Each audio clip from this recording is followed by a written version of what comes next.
Hi everyone, welcome to my studio. I'm Miss Megan, also known as Megan Rothrock. I'm a published children's book author, a toy designer, and also a former product designer for the Lego Group.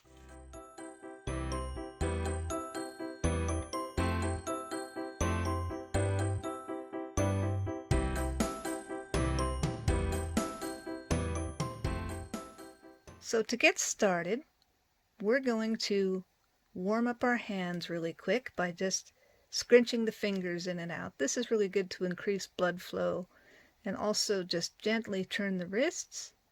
Yes, there you go. Now we just want to angle our arms out parallel and give our hands a little gentle stretch. We're just going to embrace those forefingers and this thumb here, and also you want to keep it even. Do the other hand as well, and that thumb, and just feel a gentle stretch across the top of the thumb and under the wrist. And this will keep your arms happy and prevent your muscles from getting tired while we're sketching today. Also, you want to draw on an angle. So I'm using this fun monster pillow here. See how he is triangular and he has this good slope to him? But you could use a pillow, a book, a cuddly toy. It really doesn't matter. You just want to have a nice angle to draw at, because that will allow for much fluid motion on the paper. You'll also want to get a hold of a drawing board. So a clipboard is really handy, like the one I have here. They're quite inexpensive. Also, you could use a piece of cardboard, you could use some poster board. It really doesn't matter.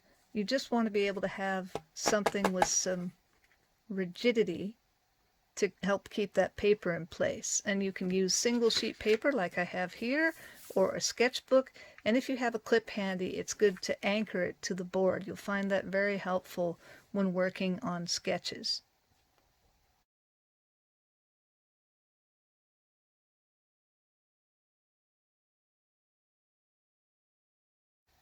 Okay, so now I've set up my drawing board against the monster pillow, and I have my crayons, which we'll be using today. And you want to have a light shaded crayon and a dark shaded crayon for this exercise. It doesn't matter, any color is fine, just make sure one is dark and one is light. And I find it's fun to use crayon because there's no eraser, but that's fine. You want to have no eraser. Let's just lay down some lines and see what happens. So you want to be working with basically the whole surface area of the page. Don't draw small, draw big. Drawing big makes it much more exciting to work with in general. And remember, with our digital tools, we can always shrink and enlarge things now, so that's not a problem. But with scribble drawing especially, it's good to draw big and fill the whole page. So to start, we're going to use a light colored crayon, like I say, any color. And I'm just going to work this around, make some scribbly motions. It doesn't matter what you do. You just want to lay down some scribbles there. Now, I'm going to study these scribbles. So see how these lines flow in and out of each other? Can you start to see some shapes there? I sure can. Take a minute to reflect and see about seeing some shapes.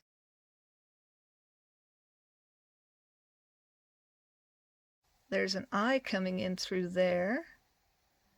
And this round bit here looks like that could be a head.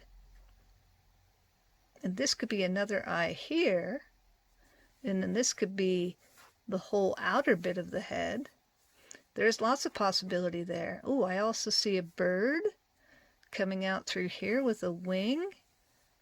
And maybe even a snake coming out through, like a coiled snake coming in down around the body there and coming out this side here. How about you guys? Do you see any possibility there for some other critterage or animal or an expression? Right, there's all sorts of possibilities. So if we start taking our darker crayon and roughing in a shape, I could bring out an eye here, for example, and you want to hold your crayon I find it comfortable to sort of crab claw it. Instead of, this is how we were taught to hold a pencil. But if you rest the crayon on these fingers here, you create much more stability when you're moving your art tool around the page. So let's see, we've got this arch here and coming down this way. Now I've created these 3 lines. Well, those look kind of interesting. That could be all sorts of stuff. What comes to mind to you? Well, let's see. What comes to mind to me, actually, is this kind of looks like a big old nose, and this looks like the bottom ridge of an eye. Or this could be an eye on its own. But I think I'm going to work with these shapes up here and just scribble that in. And now I've made 2 eyes, and the underneath of the eye line there, and a nose ridge. And this could be a nose here. Ooh, yes, that's looking interesting. Now I think I'll take, these look like lazy eyes. See how they hang low? Like if it was a taller eye, they'd be more awake. But these look like kind of sleepy eyes. So I think I'm going to take that line there and maybe draw in an eyeball. And then just color that in really fast. And another eyeball there, and color that in really fast. And I've got these fun lower edges to the eye to use. And I think I'm going to put in an eye ridge here. And maybe another eye ridge over there. So it's just kind of a interesting sleepy character we have going on today. And the top of the nose kind of looks like a dog. So let's see, I can put a reflection bit there, little highlight for the nose, just shade that in and add in some fun mouth bits. And then as these eyes are sleepy, I could come across the back here with some droopy ears. So I come with a line there and make a droopy ear, maybe like that, and another droopy ear like that. Just kind of a lazy dog, and rough out a head here. See, these lines could just push further out that way. And then we have a sleepy dog, and if I want to make him super sleepy, I can come with some eyelids across the top of those eyes like that. And then now we have a lazy summer day pup on a porch. As you see, it doesn't take much to change the expression of animals in particular. That's always been my passion and focus, are bringing emotion into animal sketches. So this is just a rough, quick example of a scribble drawing as a warm-up. Okay, let's try another scribble drawing. So I'm just going to roll the crayon around. I'm not really paying any attention to what I'm laying down. I'm just moving my hand across the page. Aha! I'm starting to see some stuff already.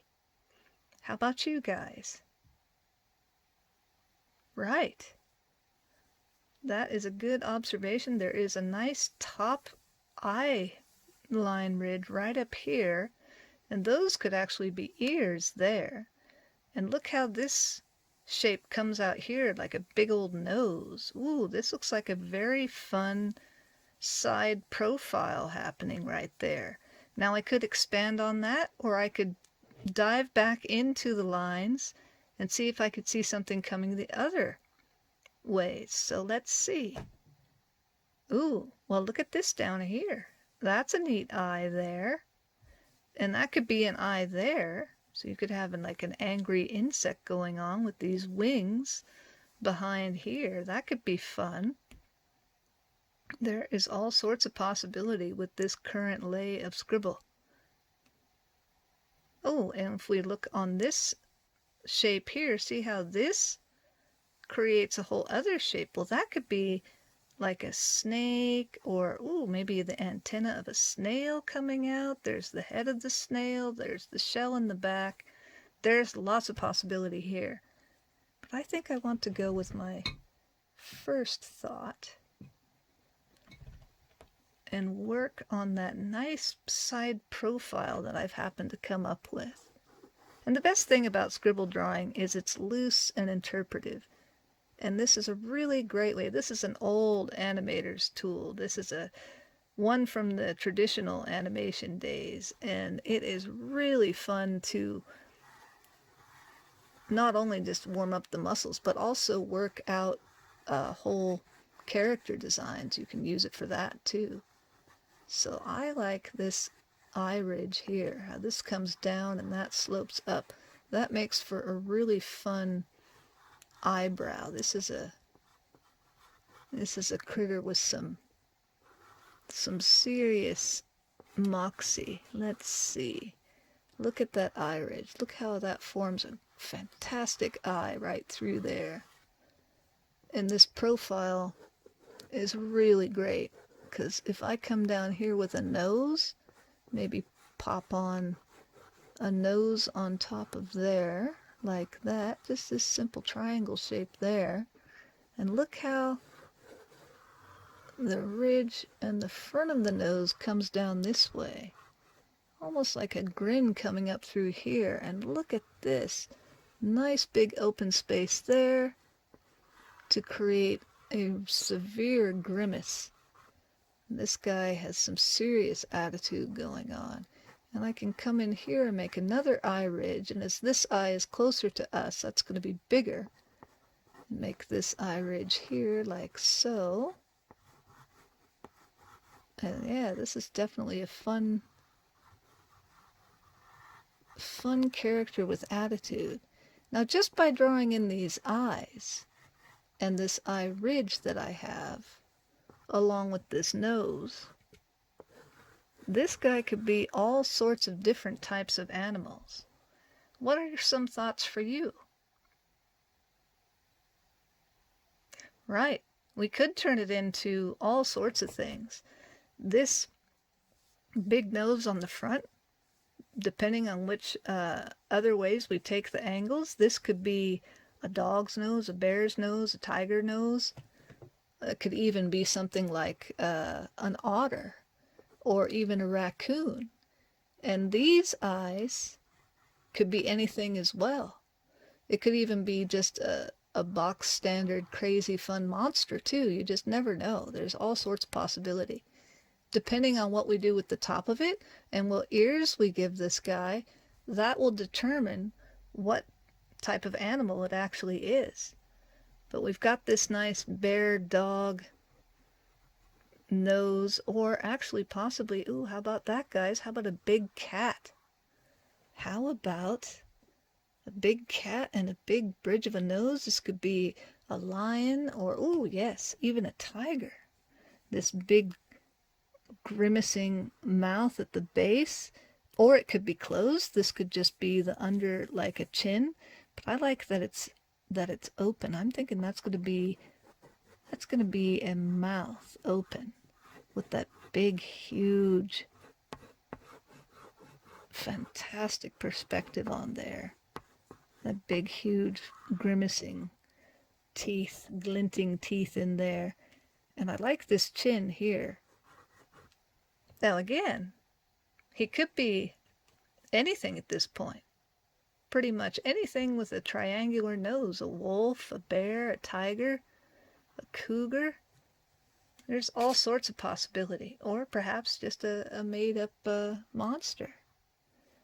It is really up to our imaginations, and that is the best part about creating characters. We are the music makers, and we are the designers of that character, and we determine what attributes this guy's going to take on. It's all up to us and what we lay down on the paper with this single line. Okay, let's see. Well, I like how this guy has a lot of attitude and fun. I think I'm going to give him an eyeball up here. A little bit of a mischievous look by putting an eyeball up here. And a little reflection in the eye. Shade that in really quick. Yeah, look at that. He is just fantastic. And I'm going to follow this eyeball down on the other side as well. So he's giving that ha ha ha look. He's up to no good with those big old grimacing teeth. And let's see, what do we want to turn him into? Because right now, this is a really fantastic generic animal shape. Yes, I agree. I think I'm going for tiger. So, to get tiger attributes, what do tigers have? Well, they have fur everywhere. So if we add in some little triangles there, we can get some scruff going. If we add in a little bit of scruff on the top of the eye ridge, that also can communicate a hairy or furry big cat. They've got that big nose. They've got those whiskers. So if we make some circles there for some fun whiskers. There we go. And some more whiskers. And then of course, they have that big old stripy tiger head. So I can come in with the little line there and we'll just bring out. They have sort of a rounded head when you study tigers. So bring out that nice round shape there. And then I'm going to come and rough that out a bit more with some fur, just to give it the idea that this guy is fuzzy. And he's got his eyes down and he's got that mischievous look. So I'm going to make his ears kind of tilted down this way. There we go. And we'll rough in a little bit of fur bits there. And he's got another ear coming out this way. And tigers, again, have a nice rounded top to their ear. The more you study animals, the more you will recognize the iconic attributes of those animals. And of course, lots and lots of tiger stripes. And as we've exaggerated his eye ridge and made him more fluffy, as it were, he definitely does not read as a standard house cat, but a big cat. And we've got this nice, really liking how that eye ridge turned out from those scribbles. And some stripes here. And maybe a few along there. We don't want to give them too many stripes at the top because they have that nice white patch around their eyes also to confuse the predators for where they're looking. Tigers have all sorts of secret communications in those stripes and fur. And there we go. And so there, we can also give him a little bit of rough down at the base. There is a fun, cheeky looking, up to no good tiger. Just in a couple minutes with some basic scribble lines. So that's just one scribble example for you. Here is another. I have the Nautilus here, and again that started with, I had a really cool circle which I enhanced and made darker on the outside. That's part of the original scribble. I came up with this cool swirl in the middle and that just kicked off shell, and then I thought of a snail or maybe a crab or something like that, and then it just kind of evolved into this fun Nautilus, and I really like how his eye turned out here. So that's another example of a scribble drawing. These are super fun to do. I like to do them all the time just for fun, but they're really good to do when you are warming up to work on sketching in general.